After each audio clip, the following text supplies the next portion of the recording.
Angela Miller-May, who is Director of Investments and CIO of Chicago Teachers Pension Fund in the United States.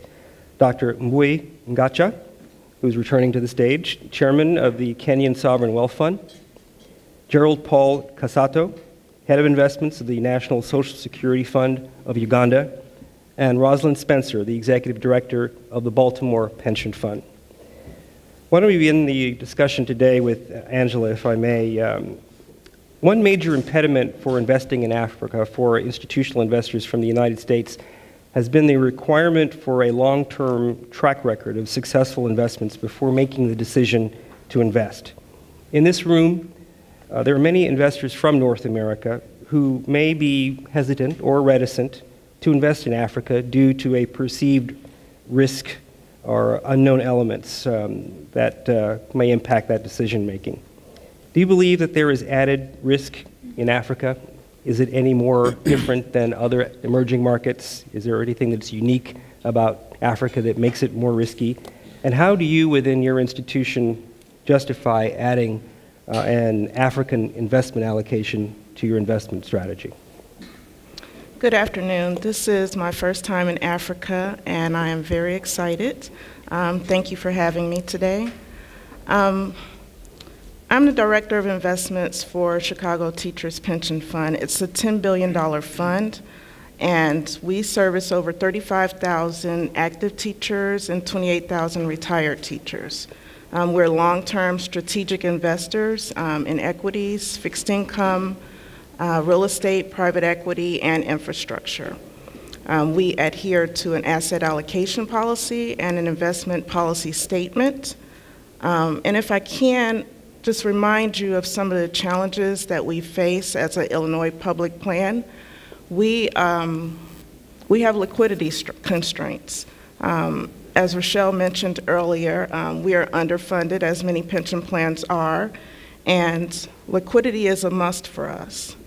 We liquidate on a monthly basis to pay our pensioners. And right now we are 16% allocated to alternatives, and 5% of that is to private equity. We also have a rigorous procurement policy, which Chuck spoke about a little earlier. And we have state-specific pension laws in Illinois. We also have a constant need for education of our decision makers and our board of trustees. We have elections every year, so if we take the time to educate, sometimes we're re-educating annually new decision makers, new boards of trustees. So it's constant, it's ongoing, and I think it's been a major theme today. We are also very adverse to risk. The markets are uncertain at this point, and we expect a low return. It's very difficult for us to meet our actuarial rate of return. So it's hard, but given those challenges, one thing that I think we do better than most, we invest in minority, women, and disabled managers, and we invest 38% of our total assets with minority managers. And at some time, maybe 2 decades ago, it was 0%. So the same risk that we look at today, when looking at investing in Africa, we looked at when looking at minorities, women, and disabled managers. So we want to follow the same education route, the same due diligence route, and we want to introduce our board of trustees over and over again, educate them over and over again to the opportunities it is to invest with Africa, as well as we have with minority, women, and disabled managers. One thing that I think we've done since September, the last conference, back in November, we invited Donna Sims-Wilson, and she was good enough to come and speak to our board of trustees. And she basically gave them an overview of the efforts that NASP and MEDA and USAID have made with Africa. We followed that presentation. We focused in that same meeting on Africa managers. So we saw an agribusiness fund that invests in sub-Saharan Africa. We also saw a fund that invests exclusively with publicly traded companies in frontier markets.